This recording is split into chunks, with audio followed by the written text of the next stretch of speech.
I work on Teslas every single day, and I have customers come into my shop all the time who've owned their car for 2 or 3 years, and they're still not using features that could save them hundreds of dollars a year. Last week, a customer brought in his Model 3 because his battery was draining overnight. The problem was simple. He had Sentry Mode running 24/7 in his garage. I showed him how to exclude his home location, and he immediately started saving about 5% of his battery every night. Today, I'm breaking down 5 Tesla features most owners aren't using, but absolutely should be. These will save you money, extend the life of your car, and make ownership easier. Let's get into it. Starting at number 5, scheduled departure. Maybe 20% of owners actually use this, and it's one of the most useful features Tesla offers. You tell your car what time you leave for work, and it automatically does 2 things. It schedules charging to finish right before you leave,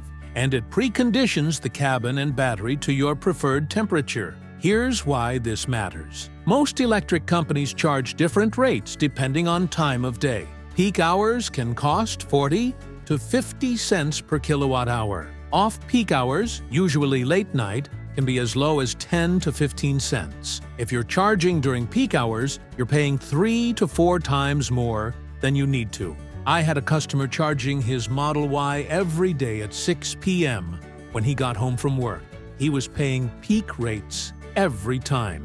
I showed him scheduled departure, and his electricity bill dropped by $40 a month. Over a year, that's close to $500 saved just by charging at the right time. The preconditioning part is huge too. When you precondition the battery while plugged in, you're warming it up with grid power instead of battery power. A warm battery is more efficient, and you're protecting it from degradation. Charging a cold battery is one of the fastest ways to damage it over time. Setting this up takes 2 minutes. Go to Charging, tap Schedule, set your departure time and off-peak hours. The car does everything automatically. Number 4. One-pedal driving with regenerative braking set to standard. When you first get a Tesla, the regen braking feels weird. You lift off the accelerator and the car slows down aggressively. A lot of new owners change it to low because they want the car to coast like a gas car. That's a mistake.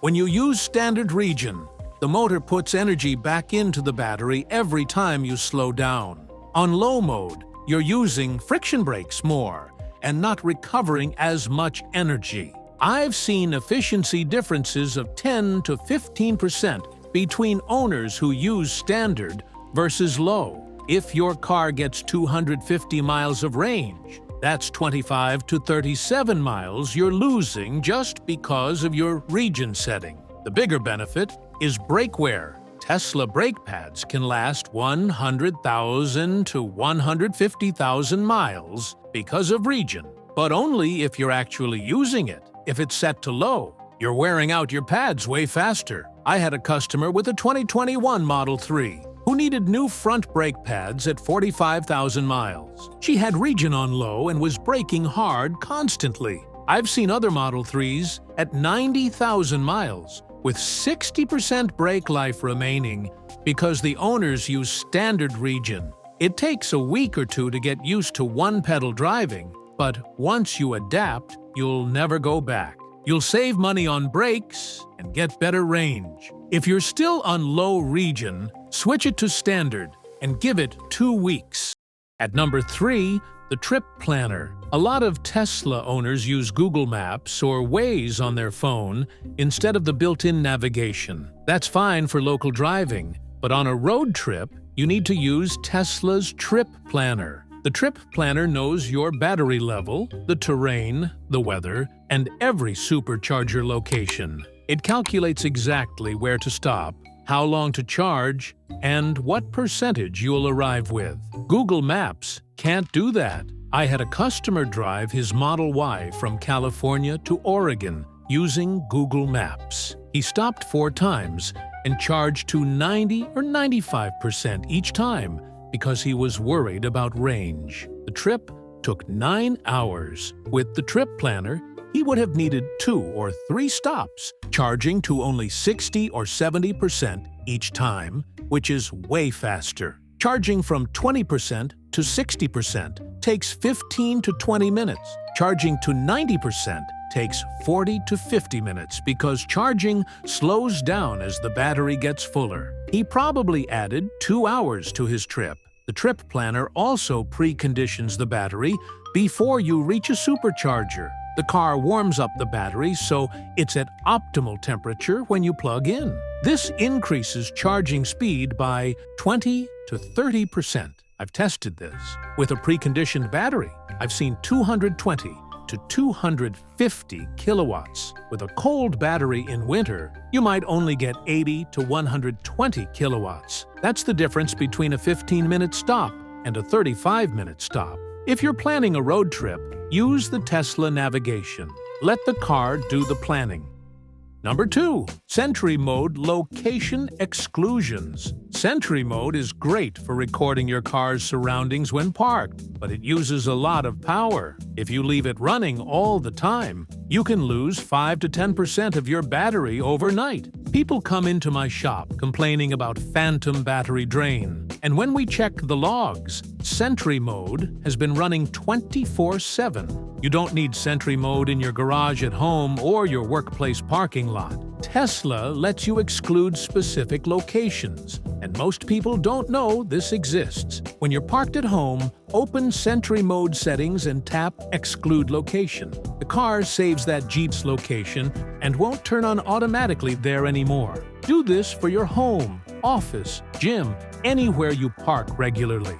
Once you exclude a few locations, your overnight drain drops significantly. Instead of losing 8% overnight, you'll lose 1 or 2%, which is normal. Over a month, that's the difference between 30% lost to Sentry Mode versus 5%. If you charge at home at 15 cents per kilowatt hour, saving 25% a month is about $2.50, or $30 a year. Over 5 years, that's $150 for something that takes 2 minutes to set up.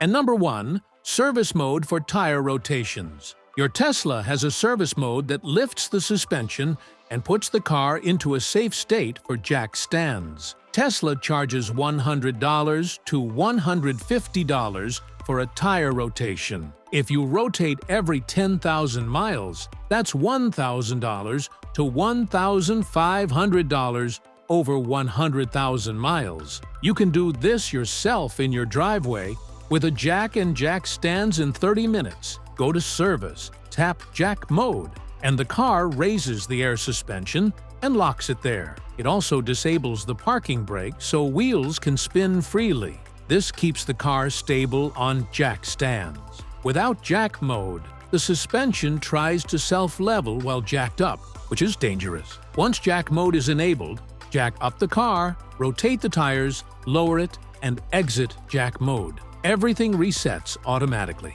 You don't have to rotate your own tires. Any tire shop can do it. Discount Tire does it for free if you bought tires there. Costco does it for free for members. Even paying an independent shop is $40 to $60, half of what Tesla charges. Service Mode gives you options. You're not locked into Tesla's pricing. Here's my takeaway. Tesla builds smart features into these cars, but they don't always explain them well. If you use Scheduled Departure, Standard Region, Trip Planner, Sentry Mode Exclusions, and Service Mode, you'll save money and have a better ownership experience. These take a few minutes to set up, but the benefits add up over time. If this helped you discover something new, hit that like button and subscribe for more practical Tesla tips. Drop a comment below. What feature did you just learn about? I read every comment.